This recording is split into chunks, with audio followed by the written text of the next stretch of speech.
au Polysécure, épisode spécial. Je suis avec Vincent. Est-ce que ça va? Oui, ça va super bien, merci. Aujourd'hui, nous allons parler d'un article qui est paru dans les Écoles Journal, qui est Integrating Matter with COBIT, qui est essentiellement une approche ce que l'article essaie d'amener, où on peut parler du stratégique au tactique. Pour moi, je vais faire un résumé simple. C'est mon intuition professionnelle qui est un peu résumée dans des contextes plus formels dans l'article, c'est-à-dire de mon feeling de faut rattacher aux affaires nos initiatives de sécurité. Fait que ça, pour moi, il y a un naturel là-dedans, mais de ce que je vois dans mon entourage, c'est clairement pas un naturel pour tout le monde. Fait que je trouve ça quand même très important qu'il amène cette espèce de contact-là où les gens plus techniques, on va dire, vont être plus proches de Matter, puis dans leur univers avec le SIEM, puis ce qu'ils vivent avec ces éléments-là. Et tout le côté gestion, dans lequel moi je navigue davantage, vont plus parler de COBIT, de structure, de gouvernance, de besoins d'affaires, de valeurs et d'ainsi de suite. De faire le lien entre les deux est très intéressant. Puis là, c'est là que je vais te passer la balle parce que je connais un peu moins bien COBIT en tant que façon formelle, justement pour que tu amènes le volet COBIT qui est intéressant là-dedans. Oui, effectivement, l'article essaie de joindre les deux bouts de l'équation, je vais dire ça. Puis pour y arriver, il utilise ce qu'on appelle la cascade d'objectifs, donc le goal cascading. Puis en fait, comme tu disais, quand on a besoin de faire des présentations ou de ramener le sujet à des exécutifs ou à la gestion, c'est pas les éléments tactiques qui vont les intéresser nécessairement, mais vraiment plus le volet de gouvernance. Puis dans le rôle pour une personne qui joue le rôle de spécialiste en GRC, là, donc gouvernance, risque et conformité, la cascade d'objectifs est vraiment un outil qui est intéressant à utiliser pour y arriver. Oui, puis en même temps, tu me faisais des commentaires sur cette dite cascade-là. Est-ce que tu pourrais élaborer un peu? Oui, ben en fait, si mon souvenir est bon, il y a 17 objectifs d'entreprise et il y a 17 objectifs TI. Donc, au total, tu en as 34. Puis, bon, évidemment, les objectifs d'entreprise peuvent être d'avoir, je sais pas moi, le meilleur service à la clientèle ou les meilleurs produits, avoir une croissance économique ou financière, etc. Donc, il y a 17 objectifs qui sont littéralement, qui sont génériques, mais qu'on peut facilement retrouver dans n'importe quelle organisation là, qui définit, dans le fond, sa mission, ses valeurs, ses objectifs stratégiques, mettons, à tous les 4-5 ans. Et de là, faire le lien avec l'alignement avec les technologies. Donc, encore là, les 17 objectifs d'alignement TI. Et ces 17 objectifs TI-là vont être, par exemple, d'avoir la performance, la continuité des services. Ça peut être l'optimisation ou l'innovation des services TI, etc. Donc, il y a 17 grands objectifs TI. Et finalement, pas finalement, là, mais l'étape d'après, c'est les 40 processus qui sont définis dans COBIT. Donc, on a, je vais dire, les processus de gouvernance dans le haut du cadre de COBIT. Puis là, je pourrais pas toutes les nommer par cœur, mais il y en a certains là, qui sont gérer la sécurité, gérer les risques, gérer l'entreprise, etc. Je trouve dans COBIT 2019, ils ont intégré la gestion des données qui était manquante dans la version COBIT 5. Fait que ça peut être intéressant pour certains. Puis en fait, comme vous voyez, là, je fais la cascade. Donc, les objectifs d'entreprise, les objectifs TI, les processus, donc les activités sur le terrain, la gestion de la sécurité. Dans la gestion de la sécurité, il y a ils appellent ça des activités. Donc, il y a des sous-ensembles d'activités. Donc, par exemple, pour gérer la sécurité, il faut gérer En anglais, ils appellent ça les endpoints, donc les appareils en bout de ligne. Je ne sais pas comment traduire ça en français. Points terminaux.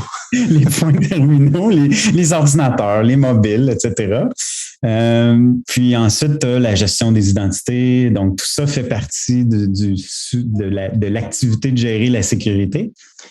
Et puis, quand on pense au cadre du Meter Framework, ben là, ça peut aller encore plus granulaire à l'intérieur de ça. Donc, si on parle, par exemple, de la sécurité des endpoints, ben là, ça peut être le phishing, ça peut être les malwares, ça peut être le vol de je sais pas quoi, là. Donc, c'est ça. Oui, ben c'est ça. Le fait quand tu descends, justement, il y a comme un point de jonction où on est capable de rattacher le MITRE au COBIT, justement, pour remonter l'information, cette espèce de point de jonction-là, d'aller plus loin. Je vais faire une critique négative un peu de l'article.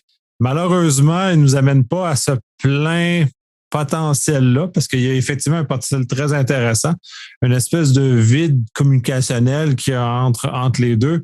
Ils ont essayé, mais de façon un peu trop timide, on va dire ça comme ça, d'amener ce lien-là entre les deux, parce qu'on est capable effectivement de ramener, plus on descend la cascade de COBIT. Puis là, il y a des points d'attache clairs qu'on est capable de faire. Puis là, j'aurais espéré que l'article nous guide davantage comment faire ces points d'attache-là. Ils disent que c'est une bonne idée, mais il va pas beaucoup plus loin. Fait que ça c'est un peu ma déception de l'article. Effectivement. Je suis d'accord qu'il est superficiel dans sa démarche, effectivement.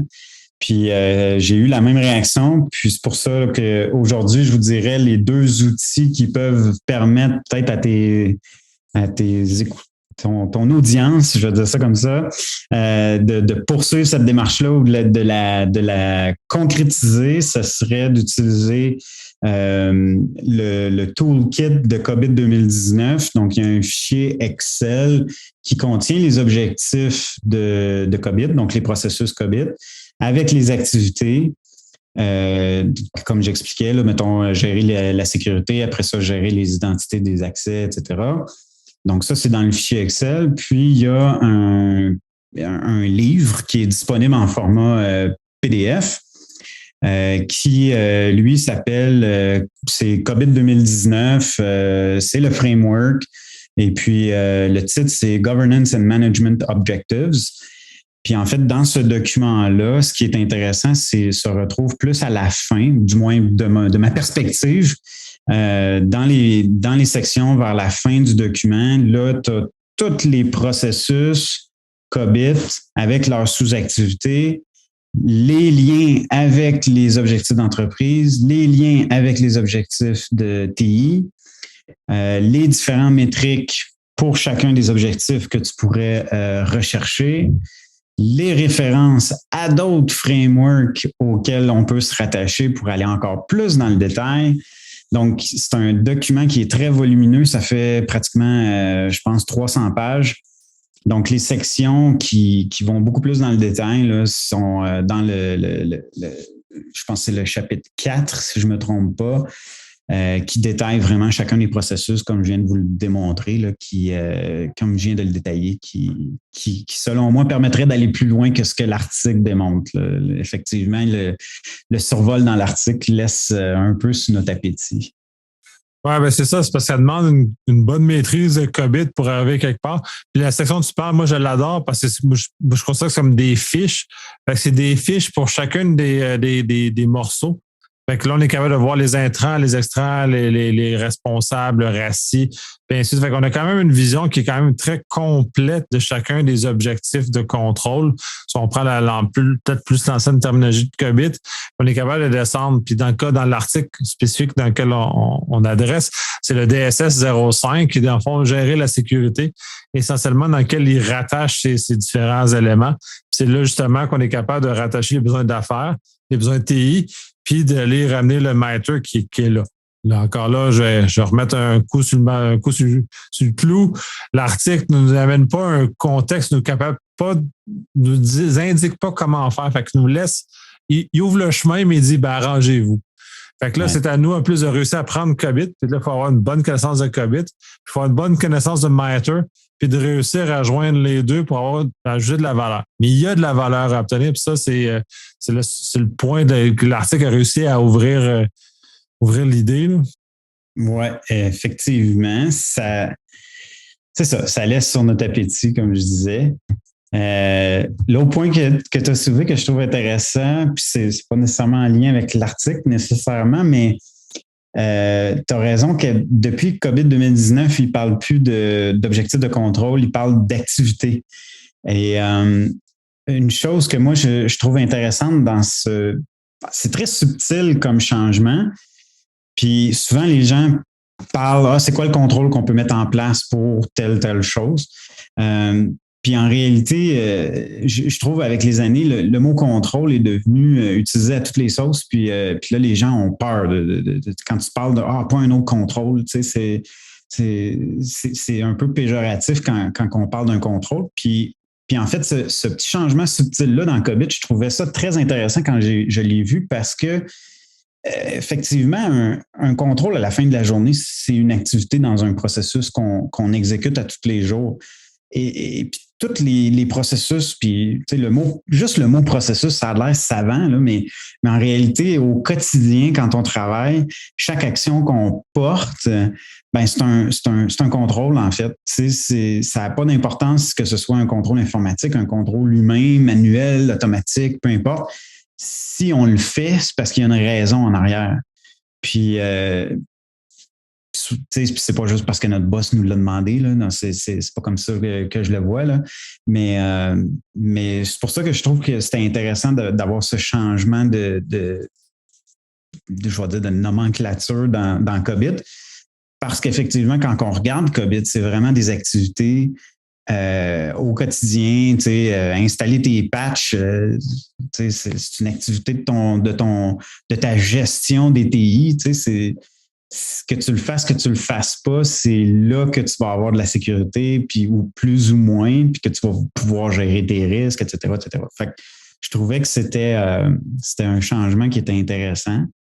Pour revenir à l'article, je sais que le Meter Framework est très populaire avec la cybersécurité qui est très d'avant-plan aujourd'hui. Le Meter Framework est très c'est ça, est très populaire, est très utilisé. C'est une référence qu'on voit un peu partout. Puis je pense que de faire le mapping avec COBIT, ben c'est là qu'on voit que COBIT est vraiment universel. Okay? Il y a une utilisation, un usage universel qui évolue lentement parce que justement, c'est universel. Puis que ça se rattache à n'importe quelle circonstance, n'importe quel framework que tu vas qui ont pris naissance, je vais dire, même après COBIT. On est capable de faire les mappings. C'est pas juste ISO, c'est pas juste le NIST, c'est vraiment un peu tout là, qui peut se rattacher à ça. Puis le Goal Cascade, ou en tout cas la cascade d'objectifs, pardon, c'est encore là, ça fait très longtemps que ça existe. Depuis COBIT, mon Dieu, je pense la version 3 ou si c'est pas 4. Que ça existe, puis c'est malheureusement méconnu. Je connais pas beaucoup de gens qui s'y rapportent, même si ça fait très longtemps que ça existe. Peut-être parce que justement les gens ou les conseillers stratégiques ne voient peut-être pas l'avantage ou c'est peut-être beaucoup de travail pour y arriver, je ne sais pas. Mais c'est définitivement un outil de réflexion qui est très intéressant quand on arrive à des niveaux stratégiques puis de conseils auprès de la gestion. Oui, ben, je suis d'accord avec ton point. Puis ce que j'avais dit en introduction, c'est pour moi que l'article, puis tout ça, c'est beaucoup de réflexes, c'est intuitif.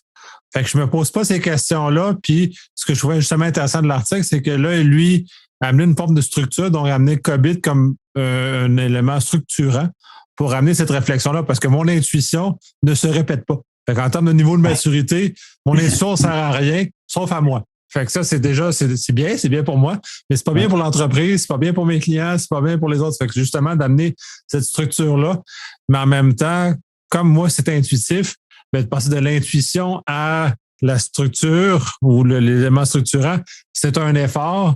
Puis je suis pas mal sûr que les conseillers stratégiques ont pas le goût de cet effort de structurer leur intuition. Puis je pense que c'est là où probablement qu'il n'y a pas beaucoup de popularité avec la cascade des objectifs, même si spontanément, pour moi, ça fait du sens, c'est logique dans ma tête, ça marche tout seul, mais le structurer, ça demande un effort, ça demande quelque chose qui est peut-être pas nécessairement intéressant. Mais bref, pour revenir vraiment à l'article lui-même, qui fait le lien entre le MITRE, puis là, il ramène les choses, mais dans le fond, c'est DSS5, là, si vous voulez vraiment chercher où vous voulez rattacher le MITRE, parce qu'il n'y a pas beaucoup d'autres places où on peut le rattacher, le MITRE, là, parce que c'est vraiment très cyber. Ouais. Puis en même temps, je trouve ça un peu dommage dans l'article parce qu'il fait vraiment un clivage très important entre le cyber et le GRC. Et dans l'essentiel, normalement, il n'est pas supposé avoir ce clivage-là entre les deux univers. C'est comme de dire qu'on est dans deux univers distincts, quand pour moi, c'est un continuum de compétences, de gens, d'habilités et de choses qui doivent suivre ensemble et non deux départements complètement distincts dans une entreprise.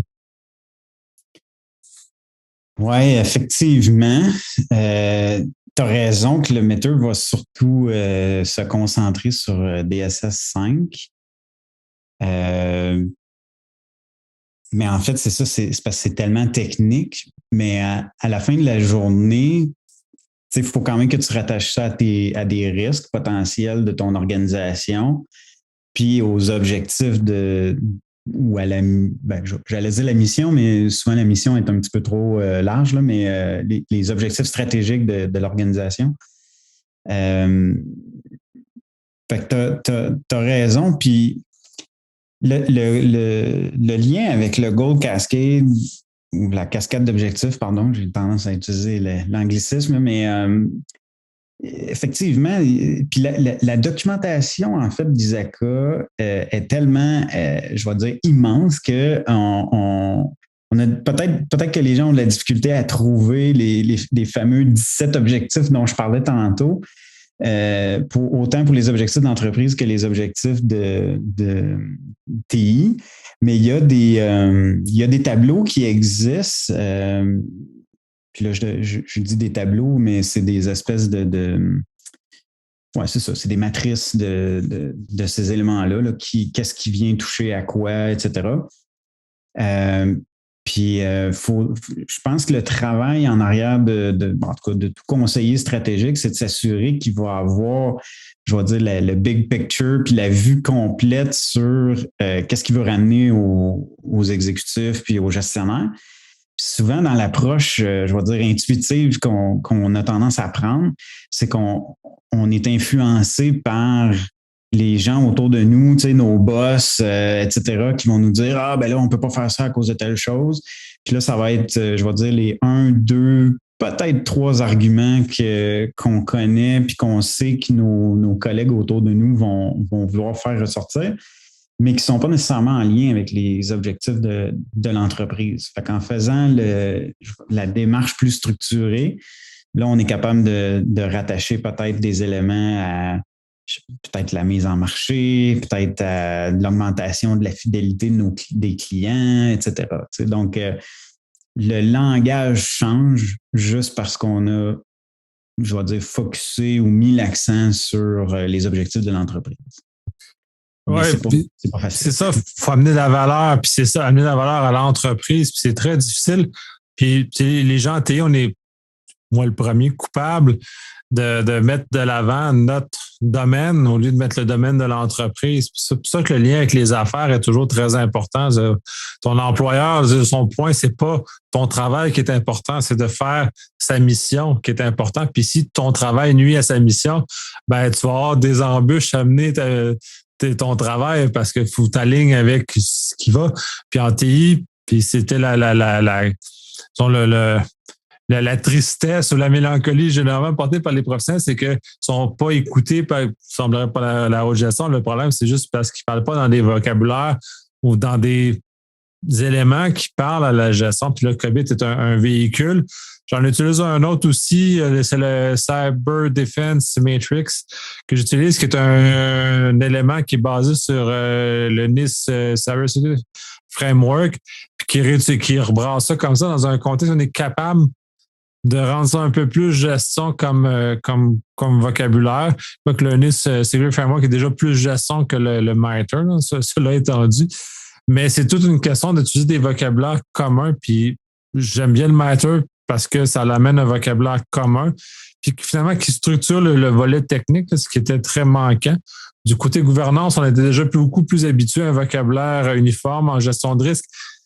Il y a encore un peu d'artisanat qui se fait de ce côté-là, mais on est en train tranquillement d'abandonner le volet artisanal de l'analyse de risque avec un volet beaucoup plus normé, standard, avec un vocabulaire qui est standard. Puis là, parce que je sais que tu es un fan de FAIR aussi, c'est juste le fait de l'usage du mot risque dans le vocabulaire commun dans notre vie quotidienne n'est pas la même chose qu'en analyse de risque, parce que ce qu'on dit dans notre quotidien, c'est un risque, c'est une probabilité. En analyse de risque, c'est plus que juste une probabilité. C'est beaucoup plus complexe que ça, ces différents éléments-là. Oui, effectivement. Puis, tu vois, moi, je suis un peu à l'inverse de toi. J'ai la connaissance de COBIT, mais je n'ai pas nécessairement la connaissance du MITRE Framework. Je t'avoue que je l'ai survolé rapidement, mais n'ayant pas besoin d'aller dans ce niveau de détail-là, en fait, je pense que c'est la raison pour laquelle l'article me laisse sur ma faim. Puis je pense que c'est peut-être la raison aussi pour toi. Tu sais, on vient de poser peut-être là, dans le sens que tu connais plus le mythe versus moi plus COBIT. Mais on aurait aimé ça que l'article nous amène à faire toutes les relations puis les liens, mais finalement, on est resté sur notre appétit. Fait que je pense que c'est ça. Je pense que tu le sais, là, dans notre domaine, il y a tellement de frameworks, il y a tellement de référentiels qu'à un moment donné, pas qu'on ne sait plus lesquels suivre, là, mais tu ne peux pas être mappé avec tout non plus. Là. Puis, dépendamment du travail qu'on fait, on va finir par utiliser un référentiel qu'on sait qu'on va être capable de réutiliser puis d'utiliser, je vais dire, pour arriver à nos fins.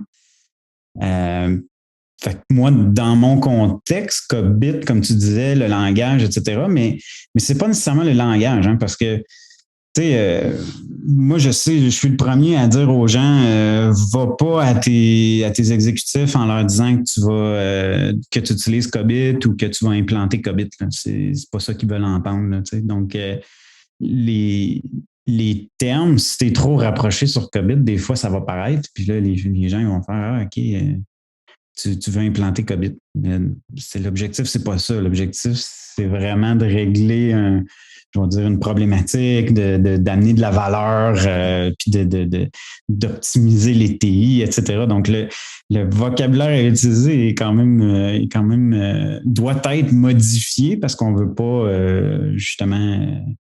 J'irai pas voir un exécutif en disant j'ai appliqué la méthode de la cascade d'objectifs de COBIT. Ah, ça ne sera pas très populaire comme conversation. Je pense que tu vas te faire retourner assez rapidement.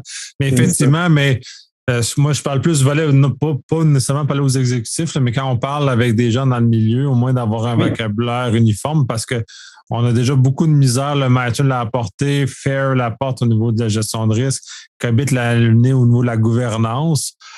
Cependant, quand on parle avec les affaires, parler de COBIT, et eux autres, ça ne leur parle pas. Là. C'est pas ça, mais c'est juste une façon de structurer notre réflexion pour qu'eux puissent prendre une décision d'affaires qui est cohérente.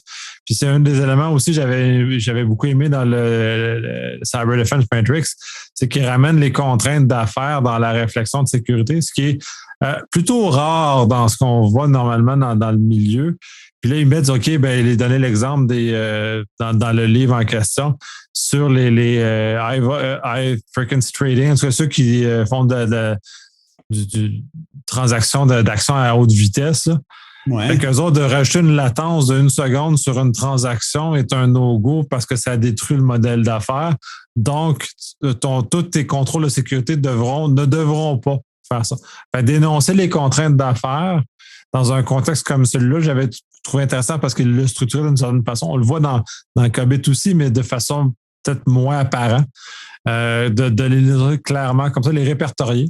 Quand on les connaît, ensuite, on est capable de prendre des décisions de sécurité qui ne nuisent pas aux affaires. Parce que ça, les gens, c'est qu'ils ont un petit peu de misère à comprendre qu'il ne faut pas qu'ils nuisent à ceux qui les payent.